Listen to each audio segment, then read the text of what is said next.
गोपीचंद पडळकर यांनी शरद पवार यांच्याविषयी केलेल्या वादग्रस्त आरोपातून पडळकर यांची बारामती न्यायालयानं केली निर्दोष मुक्तता। भाजप नेते व आमदार गोपीचंद पडळकर यांनी ज्येष्ठ नेते शरद पवार यांच्याविषयी केलेल्या वादग्रस्त वक्तव्य आरोपातून पडळकर यांची बारामती न्यायालयानं निर्दोष मुक्तता केली आहे। 2020 मध्ये कोरोनाच्या काळात शरद पवार म्हणजे महाराष्ट्राला झालेला कोरोना आहे असं वादग्रस्त वक्तव्य गोपीचंद पडळकर यांनी केले होते। त्यावेळी राष्ट्रवादीचे शहराध्यक्ष अमर धुमाळ यांनी बारामती शहर पोलीस ठाण्यात गुन्हा दाखल करण्यात आला होता। त्यावेळी पडळकर यांना वारंवार समन्स बजावून देखील न्यायालयात हजर राहिले नव्हते। आज न्यायालयानं त्यांची निर्दोष मुक्तता केली आहे। ज्यामध्ये अजित पवार विरुद्ध लक्ष्मण हाके असा वाद सुरू आहे। सातत्यानं लक्ष्मण हाके आरोप करतायत की अजित पवारांनी ओबीसींच्या असतील किंवा इतर महामंडळ असतील यांचा निधी रोखलाय आणि सातत्यानं ओबीसींवर अन्याय केला जातो। माननीय प्राध्यापक लक्ष्मण हाके सर ज्या गोष्टी बोलत आहेत त्याच्यावरती माननीय अजित पवारांनी तात्काळ बैठक घेतली पाहिजे आणि ओबीसीच्या सर्व नेत्यांना बोलवलं पाहिजे आणि त्या बैठकीला माननीय मुख्यमंत्री देवाभाऊ त्या बैठकीला उपस्थित पाहिजेत। सगळ्या प्रश्नांचे उत्तर तिथं मिळतील। जर निधी अडवला असेल तर निधी सोडता येईल, त्यांना निधी अडवला नसेल तर त्यांना सांगता येईल, म्हणजे लोकांच्या मध्ये एकदम स्पष्टता येईल। त्याच्याबद्दल त्यांनी निर्णय घ्यावा। सातत्यानं हाके हे वेगवेगळ्या प्रश्नावरती बोलतायत, मात्र अजित पवारांचे जे काही प्रवक्ते आहेत ते हाकेंवरती खालच्या भाषेवरती जाऊन त्या ठिकाणी टीका करतात। कोणी प्रश्न विचारल्यानंतर तुम्ही त्याला उत्तर द्या ना। आपल्यावरती समजा माझ्यावरती एखादा आरोप झाला, मी पुराव्यानिशी त्याचं उत्तर दिलं पाहिजे। जर ओबीसीचं योजनांचे पैसे अडवले नाहीत असं जर राष्ट्रवादी काँग्रेस पार्टीचं मत असेल तर त्यांनी तशा पद्धतीनं क्लेरिफिकेशन द्यावं, महाराष्ट्राला सांगावं। लोकांच्या मनामध्ये याच्याविषयी शंका आहे तर त्याची शंकेचं निरसन करणं ही त्या खात्याची जबाबदारी आहे, त्यांनी ते करावं। विषयच राहणार नाही, वादच होणार नाही कुठला। राज्याचे कृषी मंत्री माणिकराव कोकाटे सातत्यानं शेतकऱ्यांविषयी वादग्रस्त वक्तव्य करतायत। यामुळे त्यांना आता मंत्रिमंडळात ठेवण्यात येऊ नये अशी मागणी आता राजू शेट्टींनी केली आहे। पण राजू शेट्टी हे शेतकऱ्यांचे नेते आहेत। कोकाटे साहेब असे मला वाटतं 2 वेळा त्यांच्याकडून अशी स्टेटमेंट झालेली आहेत आणि त्यांच्या नेत्यांनी काल त्यांना सांगितलेलं आहे मीडियामध्ये, मी बघितलं की बाबा परत तुम्ही अशा पद्धतीची स्टेटमेंट करू नका। तर राजू शेट्टी शेतकऱ्यांचे नेते आहेत, त्यांचं मागणी त्यांच्या पद्धतीनं असू शकते, परंतु माननीय मंत्री महोदय हे अत्यंत महत्त्वाच्या खात्याचे मंत्री असल्याकारणानं त्यांच्याकडे सगळ्याच लोकांचं लक्ष राहतं आहे। त्यांनीसुद्धा शेतकऱ्यांच्या बाबतीमध्ये व्यवस्थित भूमिका मांडावी ही माझी त्यांना विनंती आहे। राज्यात सातत्यानं महिलांवर अत्याचार होत आहेत। महिला अत्याचाराच्या घटना देखील राज्यामध्ये वाढताना पाहायला मिळत आहेत। गृहमंत्री म्हणून देवेंद्र फडणवीस अपयशी ठरलेत असा आरोप आता विरोधकांकडून केला जातो। कोण आहे विरोधक? मला नाव सांगा ना त्या विरोधकांचं। अरे देवाभाऊंसारखा गृहमंत्री महाराष्ट्राला मिळालेला आहे आणि कुणावरती अन्याय नाही। जिथं कुठं अन्याय होतोय त्याला लगेच वाचा फोडण्याचं काम त्यांच्या माध्यमातून सुरू आहे। एक साधं उदाहरण मी देतो। माझ्याच तालुक्या मतदारसंघामध्ये एका लहान मुलीवरती अत्याचार करून तिचा मर्डर केला होता। 12 दिवसाच्या आतमध्ये त्याचं चार्जशीट कोर्टामध्ये दाखल केलं, म्हणजे 12 दिवसाच्या आतमध्ये इतक्या मोठ्या गुन्ह्याची। तर महिलांच्या अत्याचारांच्या बाबतीमध्ये महाराष्ट्र सरकार अत्यंत संवेदनशील आहे। महाराष्ट्राचे गृहमंत्री आणि मुख्यमंत्री बारकाईनं या सगळ्या विषयाकडे लक्ष देऊन आहे।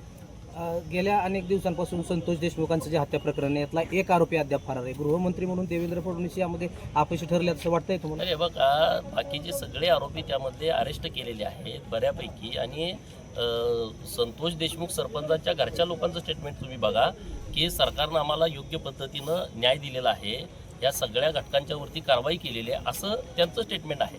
त्यामुळे एखादा आरोपी आता सापडला नसेल तर पोलीस त्याबद्दल अत्यंत काळजीपूर्वक त्या आरोपीला अटक करण्याच्या दृष्टिकोनानं प्रयत्नशील असतील। नक्की त्याला पण अटक केली जाईल। आज बारामतीला आलाय, काय नेमकं प्रयोजन, कुठल्या केसच्या संदर्भात तुम्ही? बारामतीमध्ये माझ्यावरती एकच केस होती आणि आता ती केस तुम्हा सर्वांना माहीत आहे की शरद पवारांच्या बाबत मी कोरोनाच्या काळामध्ये एक स्टेटमेंट केलं होतं आणि त्या संदर्भातली केस या कोर्टामध्ये सुरू होती। मेहरबान कोर्टाने मला आज त्या केसमधून निर्दोष मुक्तता दिलेली आहे। राज्यात धनगर आरक्षणाचा मुद्दा कुठेतरी मागे पडतोय का? कारण देवेंद्र फडणवीस बारामतीमध्ये आले होते, बारामतीमध्ये येऊन पहिल्याच कॅबिनेटमध्ये भाजप सत्तेत आल्यानंतर धनगर समाजाला आरक्षण त्या ठिकाणी दिलं जाईल असं आश्वासन त्यांच्याकडून देण्यात आलं होतं, मात्र अद्यापही तो मुद्दा प्रलंबित आहे, धनगर समाजाला आरक्षण दिलं जात नाही। बघा, हा विषय बारामतीच्या आंदोलनाच्या नंतर परत एक दुसरं आंदोलन महाराष्ट्रामध्ये उभं राहिलं होतं 2018 आणि 19च्या मार्चपर्यंत, आणि 2019च्या मार्चला जे आंदोलन मुंबईला झालं, महाड ते मुंबई, तेव्हा एक तेव्हाचे मुख्यमंत्री माननीय देवाभाऊंच्या सोबत एक महत्त्वाची बैठक झाली होती आणि समाजाचे प्रमुख सगळे नेते त्या बैठकीला उपस्थित होते. आणि तिथून एक विषय पुढे आला होता की कोर्टामध्ये जी महाराणी अहिल्यादेवी होळकर प्रबोधिनी विचारमंचची केस सुरू आहे, त्या केसमध्ये सरकारनं ॲफिडेव्हिट द्यायची आणि लागल ती तिथं मदत करायची, अशी एक भूमिका त्या आंदोलनामध्ये ठरली होती. आणि मग तो सगळा विषय कोर्टाच्या केसवरती गेला. आता माननीय सरकारने तेव्हा ॲफिडेव्हिट पण दिलं, नंतर 2-3 ॲफिडेव्हिट लागणार होती, ती पण 22 ते 24च्या दरम्यान दिली. दुर्दैवानं गेल्या वर्षी मला वाटते फेब्रुवारीच्या महिन्यामध्ये हायकोर्टामध्ये हा निकाल आमच्या विरोधामध्ये गेला. परत त्यातलाच एक जो व्यक्ती होता ते सुप्रीम कोर्टामध्ये गेले, तिथून पण त्यांनी ती केस फेटाळलेली आहे. आता कशा पद्धतीनं पुढं जायचं ह्याच्यावरती एक बैठक घेऊन सविस्तरपणे चर्चा करून आम्ही त्या विषयामध्ये सगळेच पुढं जातोय.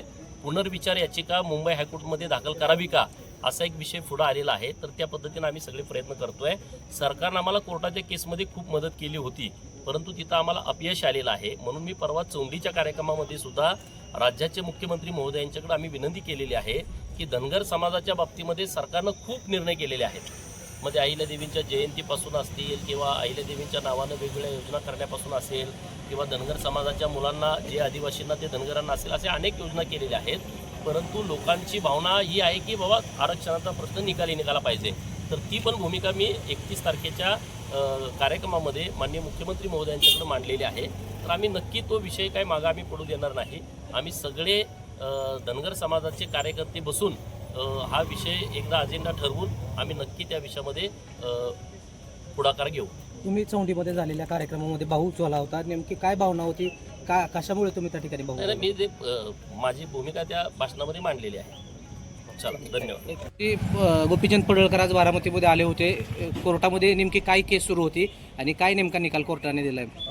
गोपीचंद पडळकर साहेब यांच्या विरोधात बारामती शहर पोलीस स्टेशन येथे गुन्हा रजिस्टर नंबर 318/2020 अन्वये भारतीय दंडविधान कलम 505 नुसार याची त्यांनी फिर्यादी अमर धुमाळ यांनी एक केस दाखल केलेली होती. त्या अनुषंगाने बारामती शहर पोलीस स्टेशनचे API मुकुंद पालवे या साहेबांनी या गुन्ह्याचा सविस्तर तपास करून त्या अनुषंगाने चार्जशीट या कोर्टापुढे दाखल केलेलं होतं. चार्जशीट दाखल झाल्यानंतर मी कोर्टाने या कामी एकूण 4 साक्षीदार तपासल्यानंतर आज रोजी या कामी कोर्टाने पडळकर साहेबांचं स्टेटमेंट रेकॉर्ड करून त्या कामी दाखल असलेल्या गुन्ह्याच्या अनुषंगाने व झालेला पुरावा या अनुषंगाने सर्व पार्श्वभूमी पाहता कोर्टाने आज रोजी गोपीचंद कुंडलिक पडळकर साहेबांची या केसमधून निर्दोष मुक्तता केलेली आहे.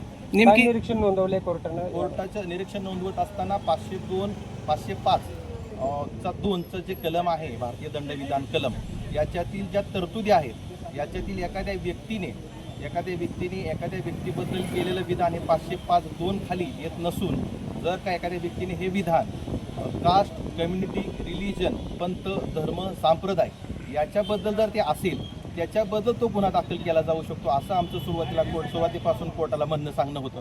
त्या अनुषंगाने तपासी अधिकारी यांनाही आम्ही त्यांना तसंच प्रश्न विचारलेले होते.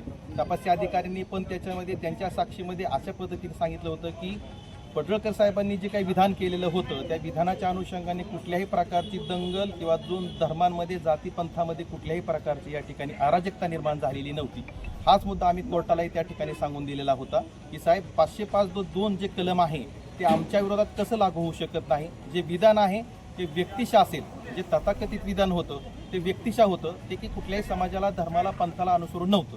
या अनुषंगानेचा आमचा आर्ग्युमेंटचा पार्ट होता. त्या अनुषंगाने कोर्टाने आमची बाजू समजून घेऊन झालेला साक्षी पुरावा समजून घेऊन पडळकर साहेबांच्या आज रोजी या केस कामातून निर्दोष मुक्तता केलेली आहे.